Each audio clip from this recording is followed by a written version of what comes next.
This movie is called Cries and Whispers, and on the surface, it's the story of a terminally ill woman being cared for by her sisters. But the truth is, really, what the movie's about is the terribly brutal and strained relations between the sisters. And all through this movie, if you'll note, you see the color red.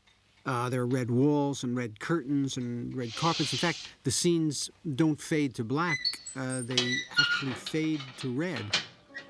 And this is because Ingmar Bergman, the director, felt always that the soul, the human soul, which is really the terrain that this picture takes place within, was a red membrane in the body. That's how he conceived it. When you're watching the movie, you're not aware of this, but you are aware that some unusually dramatic and poetic story is unfolding in front of you, and Bergman is just brilliant at that. He's able to use that personal feeling of his to evoke a feeling in the viewer. He's a great genius who makes the audience feel exactly what he feels. I really locked in on Bergman films, I would say, in the late 1950s. And although I just love so many of his movies, my favorite one is probably The Seventh Seal. This is a film that takes place in medieval Sweden, and, people are dying left and right from the plague, and death is all around. The film explores the conflict between faith and reason, and there's, some Danish and German philosophical concepts that he, kind of evokes and dramatizes. There's a character in the film that represents death with a black cloak and a white face who goes around claiming all the victims. And you would think that this is not a good time in the movies. It sounds like such a grim theme and such work. But the brilliance of Bergman is that he makes it very exciting. The movie is just suspenseful from the first frames on. You're just gripped. It's like a brilliant and sinister fairy tale. Vem är du? Jag är döden. Kommer du för att hämta mig? Jag har redan länge gått vid din sida.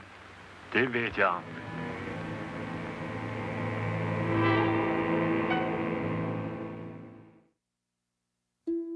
It's true that Bergman movies are very serious. In fact, they're every bit at their best as serious and substantial as many of the great works of European literature. But Bergman, understands the fundamental principle, which is that movies have got to be entertaining. And he takes on that responsibility. You go in as a customer and you sit down, and he does entertain you. When he first started, Ingmar Bergman made very solid conventional films. And gradually he became more and more poetic and took more and more risks. He dabbled more in dreams and fantasies with an enormous skill. And in a picture like Wild Strawberries, the entire film, this old man's journey right back through his life, is a piece of poetry on celluloid. Jag vet inte hur det inträffade, men dagens klara verklighet gled över i minnets ännu klarare bilder som steg fram för mitt öga med styrkan av ett verkligt skeende.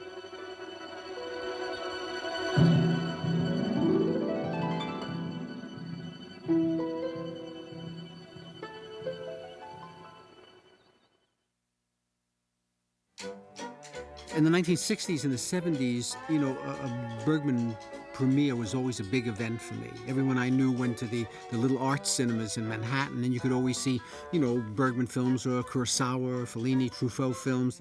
But of all the foreign filmmakers, Bergman for me was always the best because he had the deepest intellectual content, and he was consistently the most innovative one.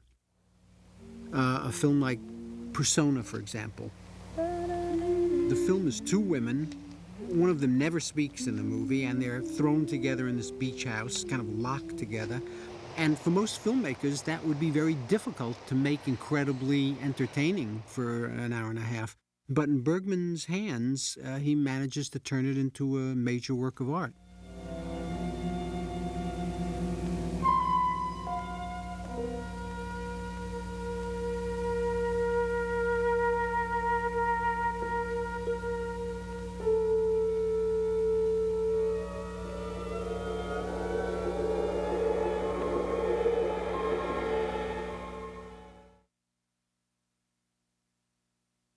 Bergman's contribution, among many others, his big contribution, was that he developed a vocabulary to work on the interiors of people. He would choose these great and gifted actors, and he would guide them so they could project these inner states of extreme emotional intensity.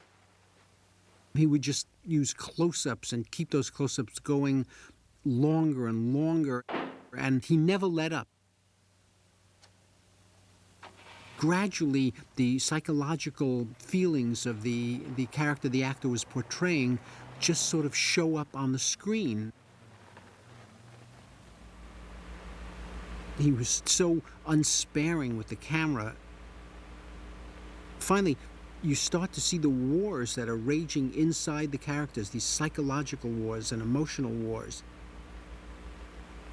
And it's no less visual in the end than the movements of armies.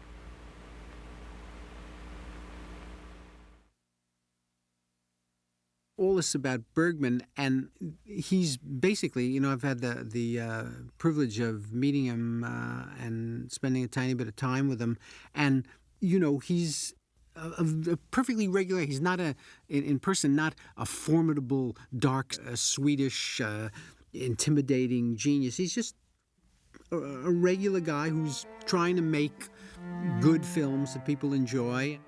To make one great film is an enormous achievement, but he's made so many that one could consider great. I do think he's a genius. I think he's a substantial intellectual. He's a revolutionary in many ways. And I believe he's probably, all things considered, pound for pound, the greatest film artist since the invention of the motion picture camera.